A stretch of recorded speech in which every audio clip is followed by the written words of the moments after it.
I am acutely aware if I ever have to launch these missiles, devastation on an unimaginable scale will occur. Man Battle Station's missile for WSRT, spin up all missiles. Any nation seeing ballistic missiles coming in, I reckon, is bound to say fire back, and that is the end of the world. The end of the world.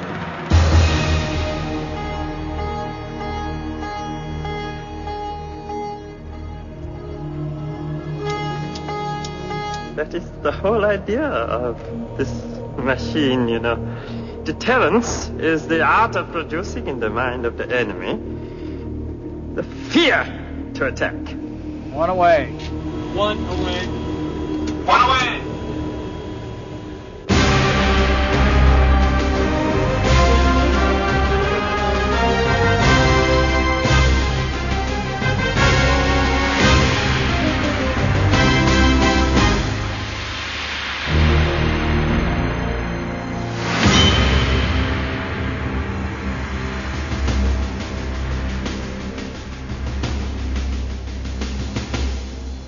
Submarines have always been shrouded in secrecy, their movements mysterious, their capabilities undisclosed, unseen, unheard, undiscussed. The principal weapon of a submarine is stealth. Nobody can hear it, hopefully. Nobody can see it, certainly. Stealth.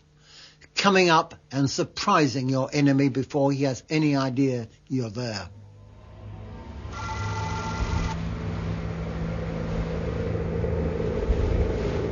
This is the USS Georgia, an Ohio-class ballistic missile nuclear submarine.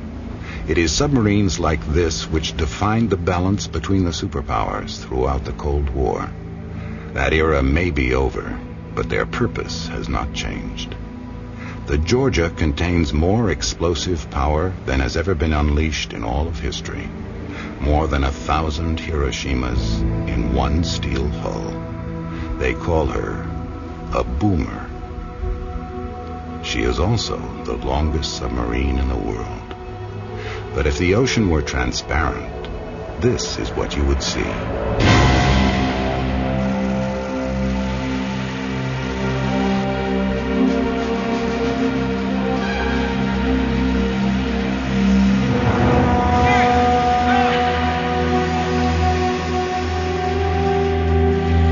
Like her sister ship, Georgia, the Alaska is more than 4 stories high, almost 2 football fields in length. And when she's submerged, she displaces more than 18,000 tons of water.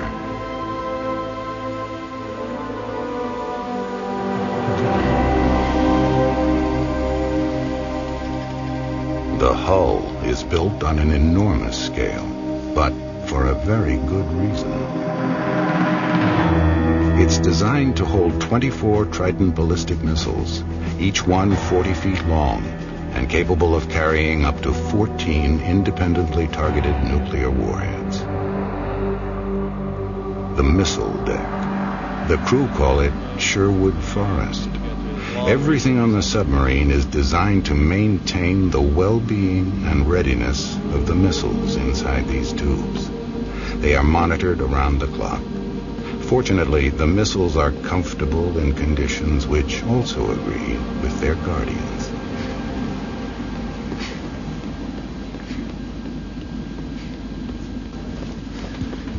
Petty Officer Second Class James McCune is doing his daily run around Sherwood Forest. It's his way of keeping fit during a 3-month patrol while they are constantly submerged. 19 times around the tubes is 1 mile. 435 times a marathon.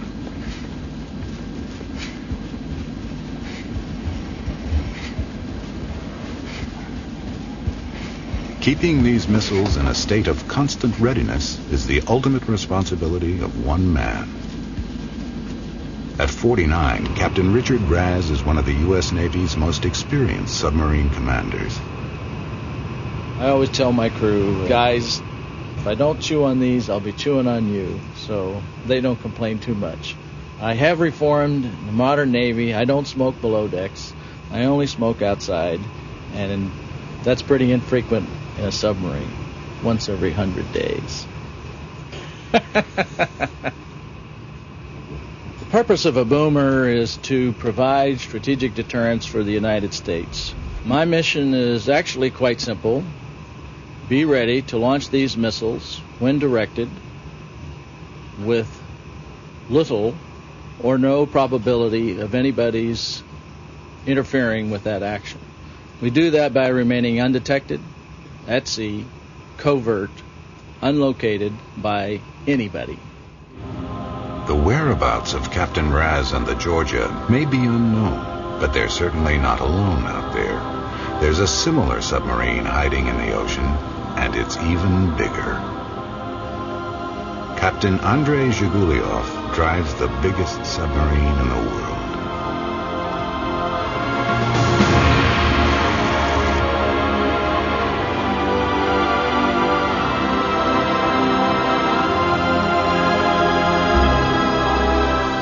Welcome to the Typhoon, pride of the Russian fleet. An awesome submarine. She has two of just about everything. Twin hulls, 2 nuclear reactors, 2 propellers, and 20 ballistic missiles, which can also hit their targets from anywhere in the world. Her name is still a state secret, even though the two navies are opening up to each other for the first time in 50 years. Look at this. It's a big devil. It's twice the breadth almost. It's 75 feet across, compared to 42 for Trident. I exclaimed in rather profane language about what type of a mountain it was. This was then interpreted to the Russians, who roared laughing. That's the captain, 39 years old. He had been skipper of this ship for 3 years and expected 2 more years, the son of an admiral. And all he had ever been in his whole time in the Navy, is nuclear, missile, as he called them, submarines. The decision to employ ballistic missiles is taken at the highest level by the country's president and government. I am prepared to carry out any order given by my government. In my mind, the Russians, in spite, decided to build the biggest damn submarine in the world. We had one that was so big, they'd go bigger. The purpose is self-evident. You and I have lived and continue to live in a world that is flawed. Russia's most eminent submarine engineer, Igor Spassky, was responsible for the design of the Typhoon.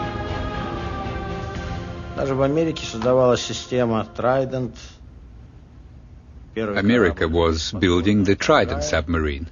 Their first boat was the Ohio. They were a little ahead of us. Naturally, our country was flexible in its response to the defense policy of the United States. Thus, the idea of developing a rival submarine, as I would say, was born. Despite arms reduction, the Americans still have 18 Ohios and the Russians 6 Typhoons. But both have many other ballistic missile submarines. The figures are chilling.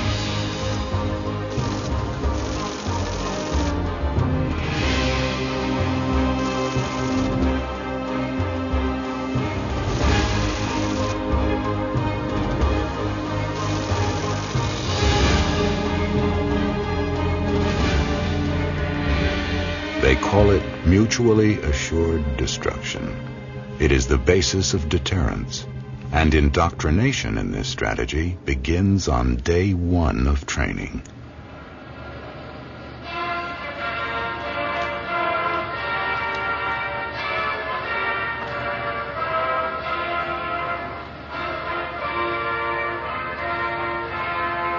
At the same time, we have something in the submarine force called the Strategic Deterrence Force. It's part of something called, what do they call it, the Deterrent Triangle. You got the bombers over here, the Air Force has, and then the Army's got their little missile silos. Well, we got like the most important part of that. The Trident submarines and the older boomers, the older SBMs. We got the best submarine force. We can go anywhere. We can do anything. But the whole purpose of the submarine force is to do what? What's the purpose of the Navy? Deterrent. To protect what? Protect the sea lanes. We want to keep the sea lanes open so we can have free traffic all over the world, right? Everybody got that? Right. That is the purpose of the submarine force also. Protect the sea lanes and keep the sea lanes open for the U.S. Their whole job in life is to sit there and hide and say, look, we're hiding in our backyard. These guys want to mess with us? Fine. We got these guys over here. You don't know where they're at. You mess with us, we're going to launch back, and we'll wipe you out. I assure you that if the President and the National Command Authority direct me to launch these missiles, they're going to fly.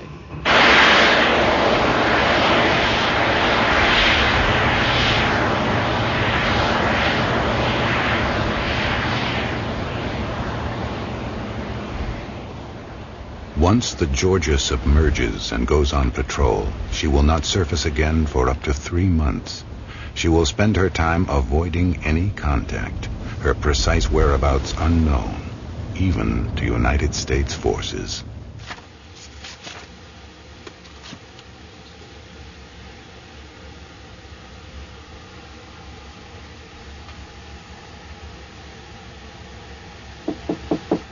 Come in. Good afternoon, Captain. The officer of the deck sends his respects, reports the hour of 1200, presents the 1200 position reports and noon reports, sir. Thank you. As deep as 1,000 feet, the submarine is deliberately cut off from the world. Communication is mostly one way. The submarine awaits orders from the National Command Authority, but seldom responds for fear of betraying her position. The crew remains on constant alert, ready to launch the missiles within minutes of receiving an order. Con radio emergency action message is an authenticator test. Recommend alert 1. Radio Con I. Once an emergency action message is received, it is passed to 2 officers who must decode it together.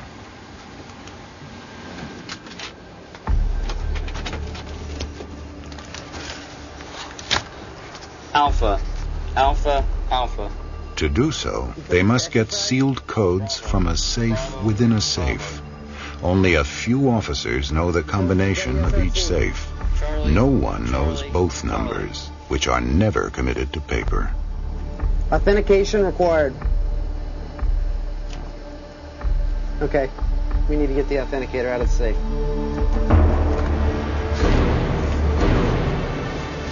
You'll have to leave. You're not authorized to be in here while the safes are open. No one, not even the captain, is allowed to be in this room alone, ever. Captain, we have a properly formatted emergency action message. Request mission to authenticate, sir. I concur, sir. Authenticate. Authenticate, aye, sir. Authentication is... 4 officers must now agree if the codes match those on the message. If so, they know a launch has been ordered. Delta, Charlie, Bravo, Alpha. Sir, the message authenticates. I concur, Captain. Message is authentic. I concur, Captain. Officer deck, man battle stations missile for WSRT, spin up all missiles. Man battle stations missile for WSRT, spin up all missiles. The captain places his launch key, also kept in the safe, around his neck. Watch down the general alarm. Got general alarm, aye, sir. Rock, go.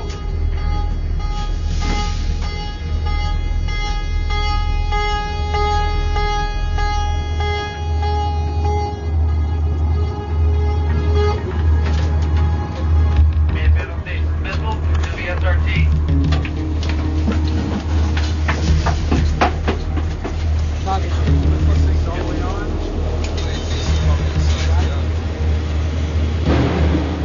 Weapons Con, the following missiles will be released 1 through 24. Weapons Con, following missiles will be released 1 through 24, aye, sir. Weapons Con, the following missiles will be released 1 through 24.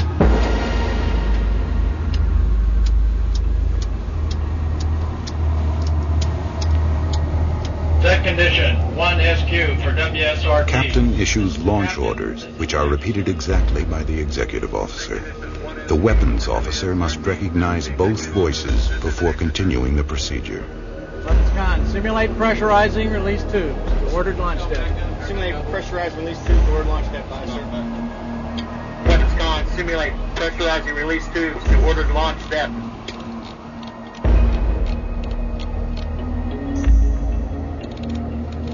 Simulate depressurizing 1 through 6, 13, 15 through 18. Ordered launch Inside this safe is the nuclear weapons trigger, the final link in the launch circuit. Navigation flight control transmission check completed satisfactory. Weapons con aye. Transmission check completed satisfactorily. Weapons stand by. Each step of the procedure is dictated strictly according to the launch manual. Nav con aye. Weapon system condition 1 is Q. Very well. The captain inserts his key, giving the final signal to launch. Weapons con, you have permission to fire. Weapons con, you have permission to fire, aye, sir. Weapons con, you have permission to fire. When we're on patrol and we get messages in of an alert one, it's something that happens all the time. We get them all the time. You never know. Is this the real one? Is this just a training one? Fortunately, we've had all training. We never know when the real one's going to come. While we're out here, we're pretty isolated.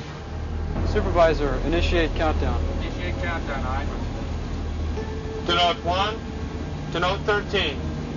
We go through the motions because history has shown that you fight the way you practice. So if the world situation were to change, you'd see a big change in the attitude of the crew, but we'd still do what we were trained to do.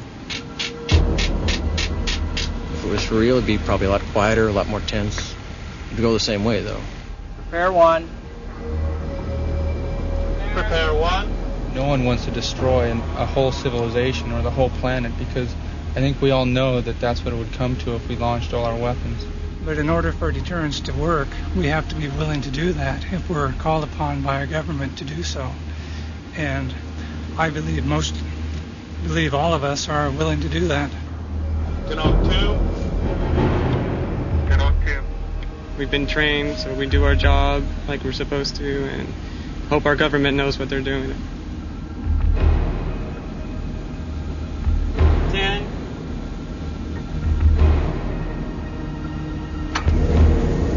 One away. One away. If the firing trigger has been closed and the missile has started a launch, I cannot stop it, and it cannot be stopped en route to the target. Those missiles will arrive, and they will detonate. 13 away. Prepare 2. 2 away. 6 to 1 gag. 14. It's not like a movie like Dr. Strangelove where some computer's making a decision. All of the people involved with the handling of these weapons are carefully screened, carefully monitored, continuously evaluated for their performance, for their stability. And I have to tell you, at the first sign of a weakness, we remove that individual from the responsibilities for the weapons. We are not obligated to allow someone who's having a bad day to continue on. Even if the individual who was having a bad day was the captain, I cannot get to a missile alone. I cannot even get to my launch key alone. My superiors, my executive officer, my weapons officer, my whole crew would know that something is wrong. They all have to participate in the sequence to launch. I can't do it alone. 13 away. Today, the submarine is linked with nuclear deterrence. But long before nuclear weapons, the submarine itself was a deterrent. Like a shark, you don't have to see it to believe it might be there. This doesn't look much like a submarine, but in fact, well over 2 centuries ago, it was able to make the very first submarine attack. It was called the Turtle and was used to strike at the British fleet during the War of Independence. It was primitive and dangerous, but its inventor was on the right track. There was a valve here for flooding the main ballast tank under us with water and diving the boat. There was a pump here for pumping the ballast tank out again and letting it come up. The propulsion was by the pilot, a one-man boat, of course. The pilot sat and pedalled these pedals here, which in turn rotated the propeller. Quaint as it might appear, the Turtle was designed to sink a ship. And for that, it had an extraordinary weapon system connected to this pointed screw or auger. You see a sort of pointed thing at the top, like a screw, and the idea was to get under the ship he was attacking and drive home this auger. He had a lot of work to do, into the wooden hull above, because of course they were wooden ships in those days, and to that auger was attached a delayed action mine.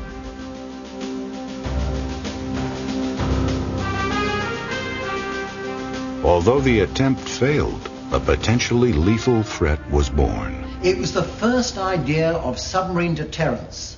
That is, that a very small, underwater, covert threat could scare the pants off a very much more powerful fleet.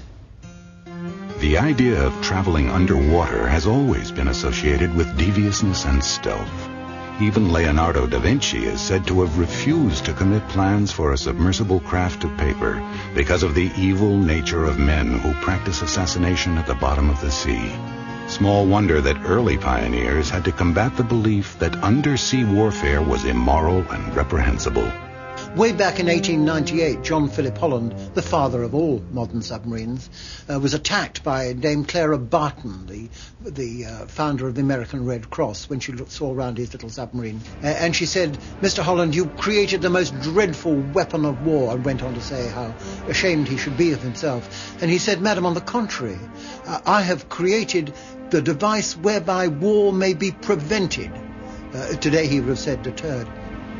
With idealistic names like Protector and Peacemaker, inventors tried to improve the submarine's image.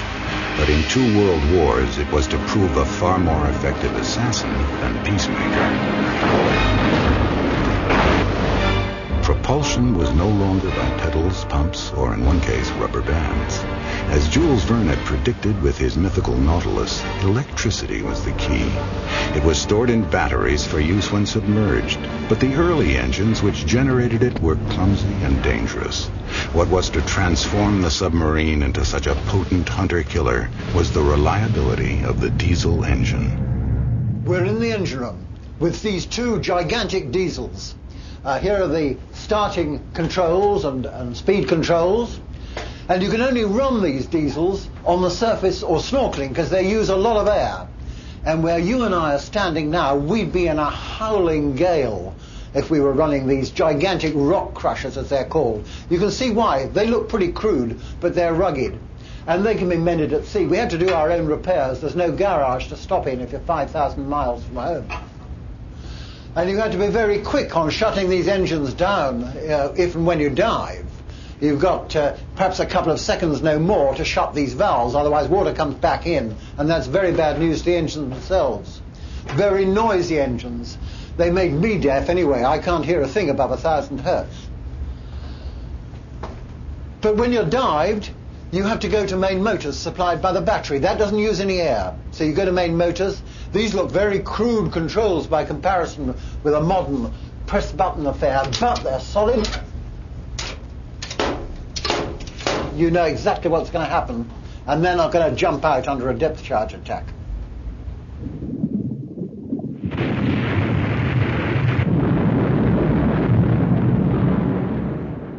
For both world wars, submarines were no more than submersible torpedo boats. Let's compare those diesel-electric submarines with whales. Now, we all know that whales have to come up to breathe and also to vent their fouling. Now, a nuclear submarine is not a whale at all. It's not a mammal. It's a true shark.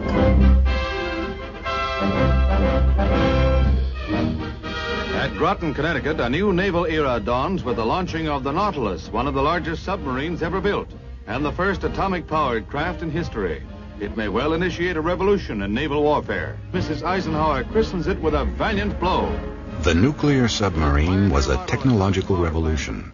Greater mobility was the perfect weapon in an uncertain world. Fear and suspicion dominated east and west. Each side convinced the other was plotting its destruction. Nautilus heralds a new era of the atomic age. I'm no communist, and I'll tell you that right now. I believe a man should own his own house and car and cow.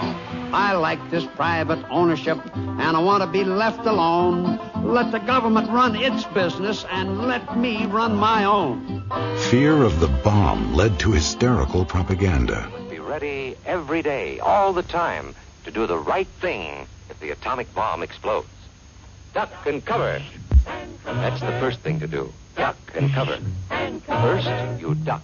And then, you cover. He did what we all must learn to do. You and you and you and you. You and you and you and you. Duck and cover. How far do you have to be from the blast to live through it? Well, let's take a 20 megaton surface burst. It was the atomic age, and the great symbol of progress was nuclear power. The U.S. Navy thought it might take 20 years to harness it for propulsion, but one man believed otherwise. Hyman G. Rickover has become an American legend. He only ever commanded an ancient minesweeper and never saw combat. In 1949, when he took charge of naval reactors, nuclear submarines were a futuristic dream. And yet by 1960, there were 13 in service and 35 more on the slipways.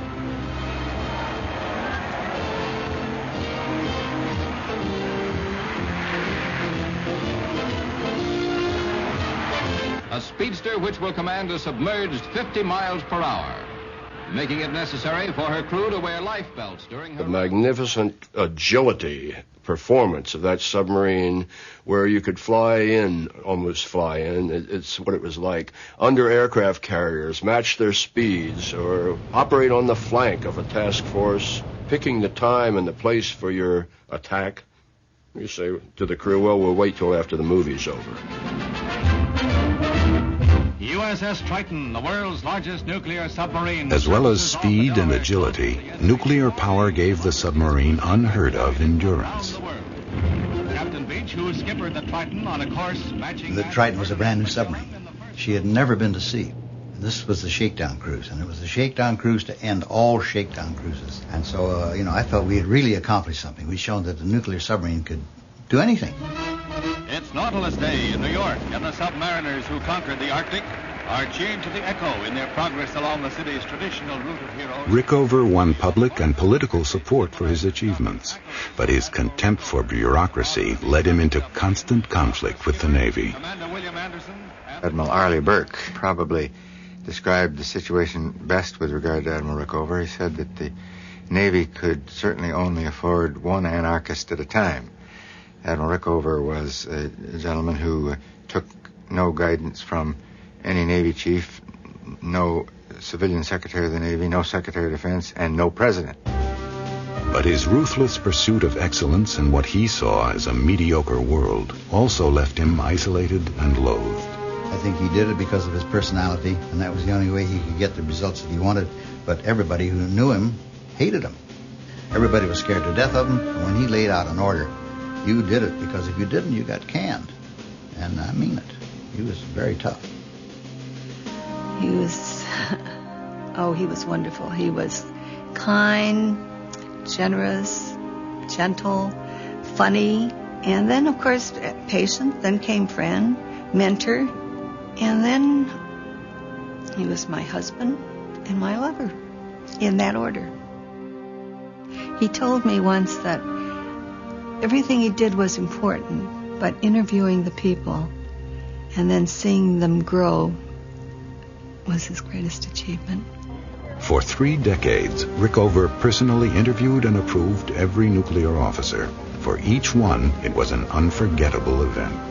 I had talked to many of the young lieutenants who were being interviewed by Rickover, and so I was perhaps more prepared for the obscenity than most. It was a day-long interview during which I was thrown out of his office on at least 4 occasions for insolence or other answers that did not please him. The trouble with you is You want easy answers, but you don't know the proper questions. Why didn't you think about it at the time and start something? Well, unfortunately, the time that you started in nuclear power in 1946, I was being born. So I admit that I'm coming to the issue late, all right? But well, it's you're the no rising less a concern. Argument with every answer, sarcasm in great quantities, an effort to degrade, to humiliate, to anger. And only Jesus Christ can do all of them. I can't. At the end of the interview, Admiral Rickover said, "Now, what are you going to say when you get back to your office?" And I said, "I'm going to say this was the most fascinating experience of my life." And he said, "Now you're being a greasy aide. Get out of here." Rickover's influence is still felt in every corner of the U.S. nuclear Navy. Few dispute his engineering and safety standards, but some believe Rickover's dream was achieved at considerable cost. Admiral Rickover was the right man in the early years. I think that the Navy and individuals in the Navy paid a fearsome price in later years, and there are many broken careers as a result of Admiral Rickover's dictatorial policies. I have to agree with a lot of those who say they don't like his methods, but man, you can't quarrel with the results. 10 years after Rickover's regime ended, nuclear submarines are still commanded by men he selected. And the Admiral slammed his hand down on the desk and he said, "Answer the question." And I said, "Yes, sir. I'm ready to go earn my living." And he said, "Get out of here." Quiet and control. 4 eyes on a Fairwater planes. 3 up. 100 feet, sir. Here I am, 20 years later, driving a nuclear-powered ship. The nuclear submarine became the icon of the Cold War. Its greater mobility and endurance increased its stealth because nuclear submarines could hide anywhere. Previously inaccessible parts of the world acquired new strategic significance. Let's fold up the Mercator projections and look at the globe from above. And we'll see a huge unexplored ocean right at the top, the Arctic. Look, it's bordered on the one half of the circumference by Soviet Russia and on the other half by Canada and Alaska. You can hide under the ice for a submarine, and don't forget there's no other kind of vehicle at all that can get there. You can pop up through the ice and you can fire missiles from there to either side. Early submarine-launched missiles were short-range and had to be located close to the enemy's coastline. But today's long-range missiles can hit their targets from anywhere in the world's oceans. We're talking areas the size of states, huge pieces of ocean. I can go wherever I need to go at will, totally random, continuously ready to launch.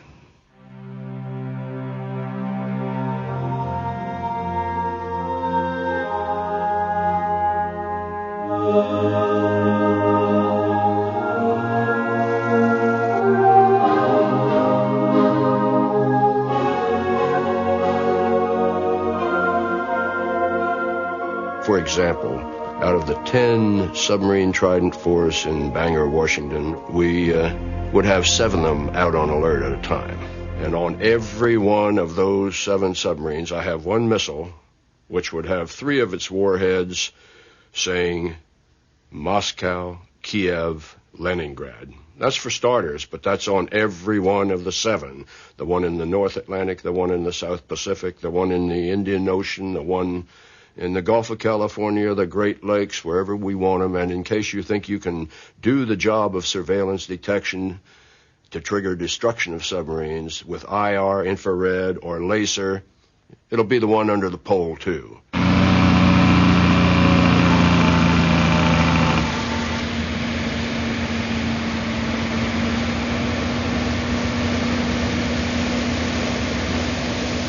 This container holds a Trident missile, or more accurately, since the Navy routinely neither confirms nor denies the presence of nuclear weapons, it can be assumed it does because of something happening 2 miles away.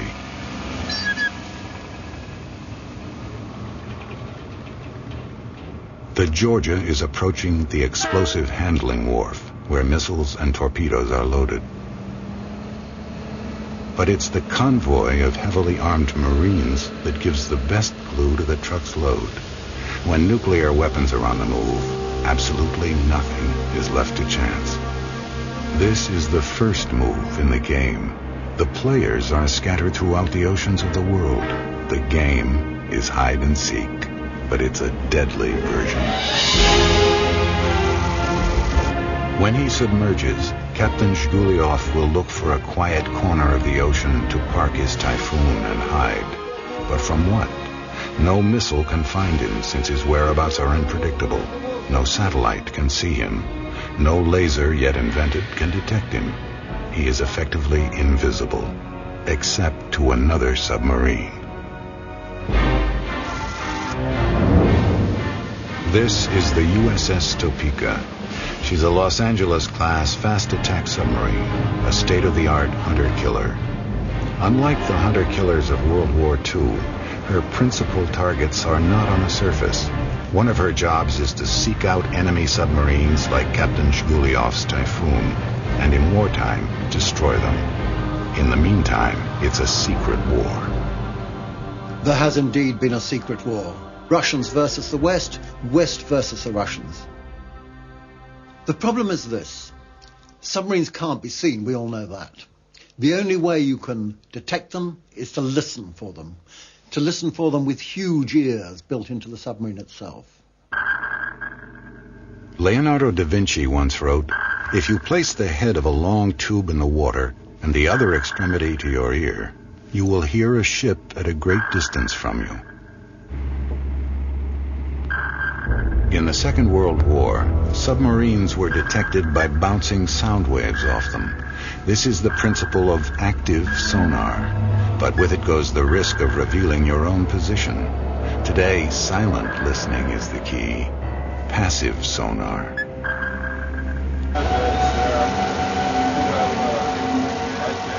Sophisticated arrays of microphones collect sound from all directions in the water, translating it into these visual displays. Interpreting this information is the science and the art of the sonar man.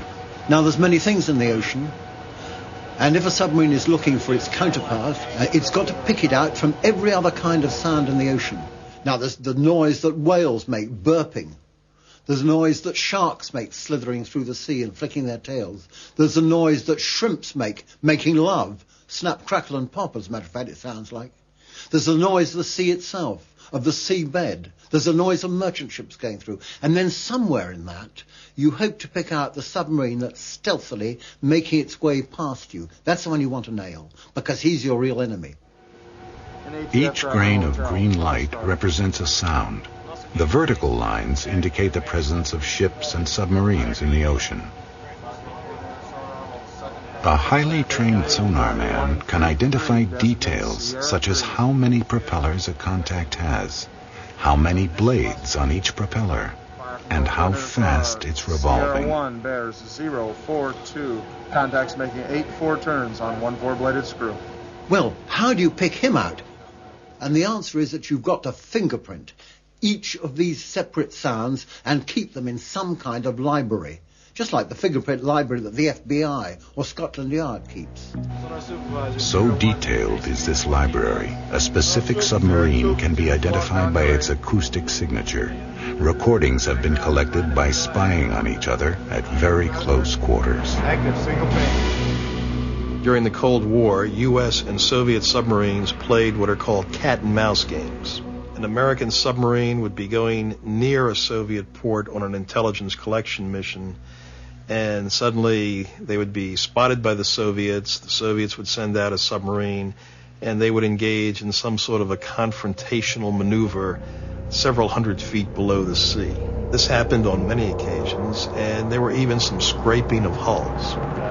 All we're getting is some noise from it. In this secret war, a hunter-killer uses sonar to find its targets. A boomer uses it to avoid the hunter. Tactically, each must be as quiet as possible. This submarine is built with the finest technology available to make her stay undetected. Her acoustic signature is the quietest submarine in the world. The crew and the machinery inside it are essentially sound isolated from the ocean. The very decks we walk on are in fact sound isolated. I know that this ship is undetectable unless I do something frankly stupid. But when leaving port, any submarine is detectable by satellite, by underwater detection systems, and by hostile submarines lying in wait. The game of tag starts here, and to get the edge on your opponent, you have to find his blind spot. Only here's? Not if we stay in his baffles, Seaman Beaumont. Not if we stay in his baffles. Come in behind his propeller and he's deaf as a post. It is now second nature for any submarine commander to look over his shoulder. Each side has its own tactics to check if they're being followed. Now, the way the Soviets chose to do this was to turn around and go back at high speed. Hence the expression Crazy Ivan, because if there was somebody behind them, the first thing the person behind them knew was that this submarine was racing back down the line at them. He turned on us when we weren't suspecting it one time, but we didn't come anywhere near colliding. Brought us a little closer than we wanted to be. Possible aspect change on target. Sonar con eye. Sure, possible target sig based on bearing rates. Consonar, Crazy Ivan! You're playing a game a lot when you're out there. It's a serious game. He comes at you and you're heading at him, and who's going to turn first? You know, it's chicken of the sea. And these incidents have led to real casualties and loss of life, according to reports in the Chicago Tribune. The Tautog had been trailing the Soviet missile sub for some hours when the Soviet sub pulled a Crazy Ivan, came hurtling back toward the Tautog at a fairly decent speed, 12 knots or so, we think. The Tautog, for whatever reason, didn't get deep enough. The underside of the Soviet sub smashed into the Tautog's sail. The Tautog got knocked on its side. Crew members who were sleeping got dumped out of their bunks. Lockers all opened in the kitchen. Jars of cherries splattered all over the place. Tools were popping out of lockers. In the sonar shack, the operators were listening. At some point, picked up the sound that one Navy veteran described to us as being like popping of popcorn. And our people interpreted that as the sound of the Soviet submarine breaking up as it got into the great depths in the ocean there. The Navy will neither confirm nor deny this report, and in the tradition of the Silent Service, refuses to discuss such issues. I, first wouldn't talk about any encounters that I've had that are classified, and I'd like to shoot anybody who would. What they doing? Bring it in!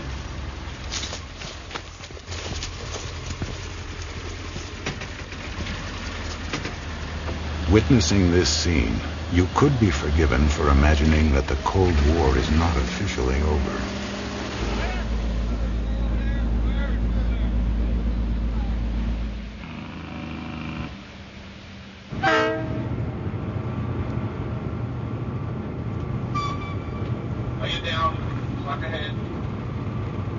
But the so-called evil empire has disintegrated.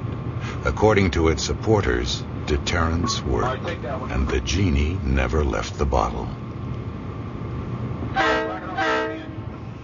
There's an ongoing debate now about what is the future for the submarine force. The Cold War is over. The Soviet Union is gone. Weren't they the only enemy?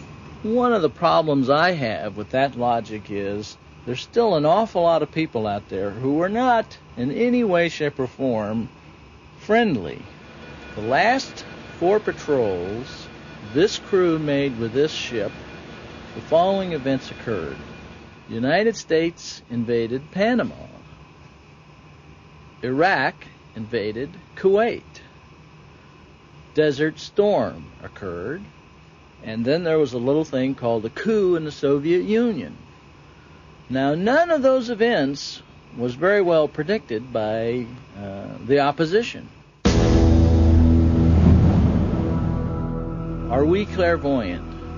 Are we able to see into the future, to next week, next month, next year, the next decade, on when we're going to rely on our having these ships?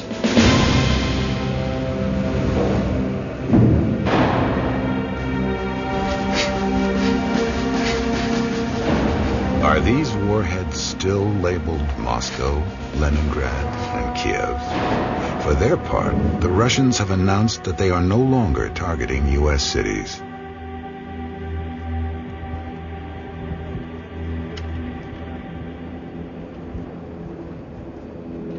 Request permission to come aboard, sir. Yes, sir. Real pleasure to be with you here today on this big ship. I've heard that the Russians have said that they're not targeting our country, and that's fine. I believe it. All you have to do to target something is make the decision. In 15 seconds, you can do it. The capability exists, and we have to deal in capabilities, not intentions. Dogs in the same litter fight. You can't change it. But the collapse of the superpower balance does raise questions about the continued relevance of nuclear deterrence with its crippling cost. That the fact that ballistic missiles are so desperately dangerous, once launched, not just at the people they're launched, they trigger the entire world into conflagration, Armageddon, if you wish. I simply don't think it's justifiable. And add to that the appalling cost. The cost of Trident, the capital cost, is a stack of £10 notes, tidily, neatly arranged, pressed down, reaching 88.38 miles into the sky. Some believe the colossal cost of the ballistic missile submarine race also succeeded as a financial deterrent, hastening the economic collapse of the Soviet Union, crushing an entire social structure under the weight of its own armor. We would like to see this expenditure redirected towards the welfare of our people. We'd like to have peace, happiness, goodwill to men, and to beat our swords into plowshares, so to speak.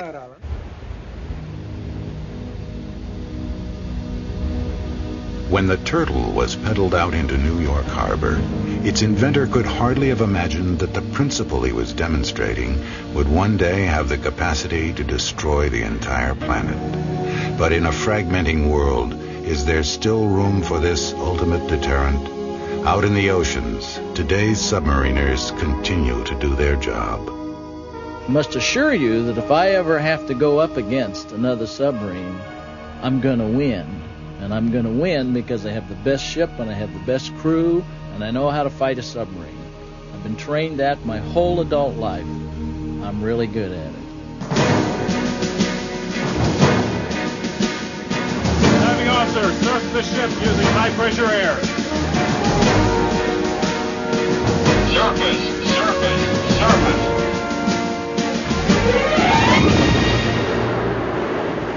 While you've been watching this program, somewhere, hundreds of feet beneath the ocean, the crews of the Georgia and the Typhoon may well have been rehearsing the launch of their missiles.